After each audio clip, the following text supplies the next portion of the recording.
ಹೈಕಮಾಂಡ್ಗೆ ರವಾನೆ ಮಾಡ್ತಾ ಇದ್ದಾರೆ. ಎಐಸಿಸಿ ಆದೇಶಕ್ಕೆ ಆಕಾಂಕ್ಷಿ ದಿನೇಶ್ ಸೆಡ್ ಹೊಡೆದಿದ್ದಾರೆ. ಎಐಸಿಸಿ ಆದೇಶ ಪ್ರಶ್ನಿಸುವ ಹಕ್ಕು ನಮಗಿದೆ. ಆಯನೂರು ಮಂಜುನಾಥ್ಗೆ ಮತ ಹಾಕಿಸಲ್ಲ. ನೈಋತ್ಯ ಪದವೀಧರ ಕ್ಷೇತ್ರದ ಆಕಾಂಕ್ಷಿ ದಿನೇಶ್ ಕಿಡಿಕಾರ್ತಾ ಇದ್ದಾರೆ. ಆಯನೂರು ಪರ ನಾನು ಚುನಾವಣೆ ಕೆಲಸ ಮಾಡೋದಿಲ್ಲ. ಟಿಕೆಟ್ ನೀಡದೆ ಹೋದ್ರೆ ಪಕ್ಷೇತರ ಅಭ್ಯರ್ಥಿಯಾಗಿ ನಾನು ಸ್ಪರ್ಧೆಯನ್ನ ಮಾಡ್ತೀನಿ ಅಂತ ಹೇಳಿ ಎಐಸಿಸಿ ಆದೇಶಕ್ಕೆ ದಿನೇಶ್ ಸೆಡ್ ಅನ್ನ ಹೊಡೆದಿದ್ದಾರೆ. ಶಿವಮೊಗ್ಗದಲ್ಲಿ ಆಕಾಂಕ್ಷಿ ದಿನೇಶ್ ಹೇಳಿಕೆಯನ್ನ ಕೊಟ್ಟಿದ್ದಾರೆ.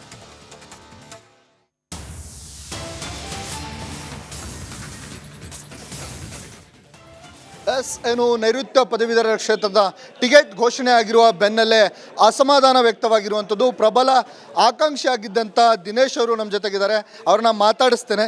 ಸರ್, ಈಗ ಘೋಷಣೆ ಆಗಿದೆ ಟಿಕೆಟ್, ಈಗ ಅಸಮಾಧಾನ ವ್ಯಕ್ತ ಆಗಿರುವಂಥದ್ದು, ಈ ಬಗ್ಗೆ ಹೇಳೋದಾದ್ರೆ? ಯಾವುದೇ ಕಾರಣಕ್ಕೂ ಕೂಡ ಪಕ್ಷದ ವಿರುದ್ಧವಾಗಿ ಬಹಳಷ್ಟು ವರ್ಷಗಳಿಂದ RSSನ BJPಯ ಸಿದ್ಧಾಂತದಲ್ಲಿ ಇದ್ದಂತಹ ವ್ಯಕ್ತಿಯನ್ನು ಇವತ್ತು ಕರೆತಂದು ಪಕ್ಷ ಅಭ್ಯರ್ಥಿಯನ್ನಾಗಿ ಘೋಷಣೆ ಮಾಡಿರೋದ ವಿರುದ್ಧವಾಗಿ ನಾವಿವತ್ತು ವಿರೋಧವಾಗಿ ನಾವು ಮಾನ್ಯ KPCC ಅಧ್ಯಕ್ಷರಿಗೆ ಮನವಿಯನ್ನು ನೀಡಿದ್ದೇವೆ. ಅಭ್ಯರ್ಥಿತನವನ್ನು ಬದಲಾವಣೆ ಮಾಡಬೇಕು, ಪಕ್ಷಕ್ಕೆ ದುಡಿದವರಿಗೆ ನೀವು ಅವಕಾಶವನ್ನು ನೀಡಬೇಕು ಅನ್ನತಕ್ಕಂಥದ್ದು. ಇನ್ನೂ ಅವರನ್ನು ಅಭ್ಯರ್ಥಿಯನ್ನಾಗಿ ಕಂಟಿನ್ಯೂ ಮಾಡಿದರೆ ಅವ್ರ ಪರವಾಗಿ ಯಾವುದೇ ರೀತಿ ಕೆಲಸ ಮಾಡಲ್ಲ ಅನ್ನತಕ್ಕಂಥ ಸ್ಪಷ್ಟ ನಿಲುವನ್ನು ಇವತ್ತು ಪತ್ರಿಕಾಗೋಷ್ಠಿನಲ್ಲಿ ನಾವು ಹೇಳಿದ್ದೇವೆ. ಅಂದರೆ ಈ ನೀವು ಕಾರ್ಯಕರ್ತರು ಅಥವಾ ಆಕಾಂಕ್ಷಿಗಳಾದವರು ಆ ಮತಯಾಚನೆ ಮಾಡಲ್ವೋ, ಹೇಗೆ ಸರ್, ಹೇಗೆ ಇರುತ್ತೆ ಅಂತ? ಖಂಡಿತವಾಗಿ. ಯಾಕೆ ಅಂತಂದರೆ ಯಾರು ಕೂಡ ಈ ಒಂದು ಪದವೀಧರರ ಕ್ಷೇತ್ರದ ಚುನಾವಣೆಯಲ್ಲಿ ಯಾರು ಓಡಾಡಿ ನೋಂದಾವಣೆಯನ್ನು ಮಾಡಿರ್ತಾರೋ ಅವರ ಪರವಾಗಿ ಆ ಒಂದು ಪದವೀಧರರು ಮತವನ್ನು ಹಾಕ್ತಕ್ಕಂಥ ಮನೋಭಾವನೆಯನ್ನು ಹೊಂದಿರ್ತಾರೆ. ಆದರೆ ಚುನಾವಣೆಯಲ್ಲಿ ಮತವನ್ನು ನೋಂದಾವಣೆ ಮಾಡಲಿಕ್ಕೆ ಕಾಂಗ್ರೆಸ್ ಪಕ್ಷದಲ್ಲಿ SP ದಿನೇಶು ಮತ್ತು ರಂಗಸ್ವಾಮಿ ಗೌಡರು ಇಡೀ ಕ್ಷೇತ್ರದಾದ್ಯಂತ ಓಡಾಡ್ತಾರೆ, ನೋಂದಾವಣೆ ಮಾಡ್ತಾರೆ.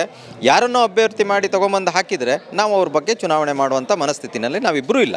ಸರ್, ಇನ್ನೊಂದು ಮಾತನ್ನು ನೀವು ಹೇಳಿರುವಂಥದ್ದು, ಈಗ ಅಂದರೆ ಈ ಘೋಷಣೆ KPCC ಅಧ್ಯಕ್ಷರಿಗೆ ಮಾಹಿತಿ ಇಲ್ಲ ಅನ್ನುವಂಥ ಮಾತನ್ನು ಹೇಳಿರುವಂಥದ್ದು. ಈ ಹಿಂದೆ KPCCಗೆ KPCCಯ ಮೂಲಕ AICಗೆ ಇಬ್ಬರು ಹೆಸರುಗಳನ್ನು ಕಳಿಸಲಾಗಿತ್ತು. ಆ ಇಬ್ಬರ ಹೆಸರಲ್ಲಿ ಒಬ್ಬರನ್ನು ಫೈನಲ್ ಮಾಡಿ ಕಳಿಸ್ಬೇಕಾಗಿತ್ತು. ಕಳಿಸಿದಂಥ ಸಂದರ್ಭದಲ್ಲಿ ಮೊನ್ನೆ KPCC ಅಧ್ಯಕ್ಷ ಜೊತೆ ಡಿಸ್ಕಸ್ ಮಾಡಿ ಅದನ್ನು ಫೈನಲ್ ಮಾಡಬೇಕಿತ್ತು. ಆದರೆ ಈ ಘೋಷಣೆ ಆಗಿರ್ತಕ್ಕಂಥದ್ದು ಮೊನ್ನೆ ನಾನು ಹೋಗಿ ಭೇಟಿ ಮಾಡಿದಂಥ ಸಂದರ್ಭದಲ್ಲಿ ನನ್ನ ಗಮನಕ್ಕೆ ಇಲ್ಲ ಅಂಥೇಳಿ ತುಂಬ ಆಶ್ಚರ್ಯವನ್ನು ಮಾನ್ಯ KPCC ಅಧ್ಯಕ್ಷರು ಹೇಳಿದರು. ಅದನ್ನು ಇವತ್ತು ಮಾಹಿತಿಯನ್ನು ನಿಮ್ಮ ಗಮನಕ್ಕೆ ನಾನು ತಂದಿದ್ದೀನಿ. ಸರ್, ಇಲ್ಲಿನ ಎಲ್ಲ ಬೆಳವಣಿಗೆಗಳನ್ನು ಅಂದರೆ ಅವರ ಪರ ಮತಯಾಚನೆ ಮಾಡಲ್ಲ, ಅವರಿಗೆ ಟಿಕೆಟನ್ನು ಹಿಂಪಡಿಬೇಕು ಅನ್ನುವಂಥ ಎಲ್ಲ ಮಾಹಿತಿಯನ್ನು ನೀವು ಪತ್ರದ ಮೂಲಕ ಅಥವಾ ಏನಾದ್ರು ಭೇಟಿಯಾಗಿದ್ದೀರಾ ಅಂತೇಳಿ? ಈ ಬಹುಶಃ ಒಂದು ಪತ್ರದ ಜೆರಾಕ್ಸ್ ಕಾಪಿಯನ್ನು ತಮಗೆಲ್ಲ ನೀಡಿದ್ದೀನಿ. ಅವರ ಅಭ್ಯರ್ಥಿತನವನ್ನು ವಾಪಸ್ ಪಡಿಬೇಕು, ನಮ್ಮನ್ನು ಅಭ್ಯರ್ಥಿಯಾಗಿ ಘೋಷಣೆ ಮಾಡಬೇಕು. ಪಕ್ಷದ ಯಾವುದೇ ಕಾರ್ಯಕರ್ತನನ್ನು ನೀವು ಘೋಷಣೆ ಮಾಡಿ ಅವ್ರ ಪರವ ಕೆಲಸ ಮಾಡಿ ಅಂದರೂ ಕೂಡ ಮಾಡ್ತೇವೆ. ಆದರೆ RSS ಮುಖವಾಡವನ್ನು ಇಟ್ಕೊಂಡು ಬಂದಂಥವ್ರಿಗೆ ನಾವು ಕೆಲಸವನ್ನು ಮಾಡಲ್ಲ ಅನ್ನತಕ್ಕಂಥ ಸ್ಪಷ್ಟ ಮಾತನ್ನು ನಾವು ತಿಳಿಸಿದ್ದೇವೆ. ಸರ್, ಒಂದು ವೇಳೆ ಟಿಕೆಟನ್ನು ಈಗ ಘೋಷಣೆ ಆಗಿದೆ, ಟಿಕೆಟನ್ನು ಹಿಂಪಡಿದೆ ಹೋದರೆ, ನಿಮಗೆ ಟಿಕೆಟ್ ನೀಡದೆ ಹೋದರೆ ನಿಮ್ಮ ನಿಲುವೇನು ಅಂತೇಳಿ? ಅದನ್ನು ಮುಂದಿನ ದಿನಗಳಲ್ಲಿ ನಿಲ್ದೇನೆ ವಾಪಸ್ ಪಡಿಬಹುದು ಮತ್ತು ನಮಗೆ ಅಭ್ಯರ್ಥಿತನವನ್ನು ನೀಡಬಹುದು ಅನ್ನತಕ್ಕಂಥ ಅಪಾರವಾದ ನಂಬಿಕೆ ನಮ್ಮ ಇಡೀ ಕ್ಷೇತ್ರದಾದ್ಯಂತ ಇರತಕ್ಕಂಥ ನಮ್ಮ ಲೀಡರ್ಗಳ ಮೇಲೆ ನನಗಿದೆ.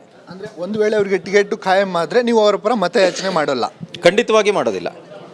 ಇದಿಷ್ಟು ದಿನೇಶ್ ಅವರ ಮಾತಾಗಿರುವಂಥದ್ದು. ಒಂದು ವೇಳೆ ಆಯನೂರು ಮಂಜುನಾಥ್ ಅವರಿಗೆ ನೈಋತ್ಯ ಪದವೀಧರ ಕ್ಷೇತ್ರದ ಟಿಕೆಟನ್ನು ಘೋಷಣೆ ಮಾಡಿದ್ದೇ ಆದಲ್ಲಿ ನಾವು ಅವರ ಪರ ಮತಯಾಚನೆಯನ್ನು ಮಾಡೋದಿಲ್ಲ ಅನ್ನುವಂಥ ಸಂದೇಶವನ್ನು ಈಗಾಗಲೇ ನೀಡಿರುವಂಥದ್ದು. ಕ್ಯಾಮ್ರಾ ಪರ್ಸನ್ ಚಿರಾಗ್ ಜೊತೆ ವಿಮಾನೇಕಸ್, ರಿಪಬ್ಲಿಕ್ ಕನ್ನಡ, ಶಿವಮೊಗ್ಗ.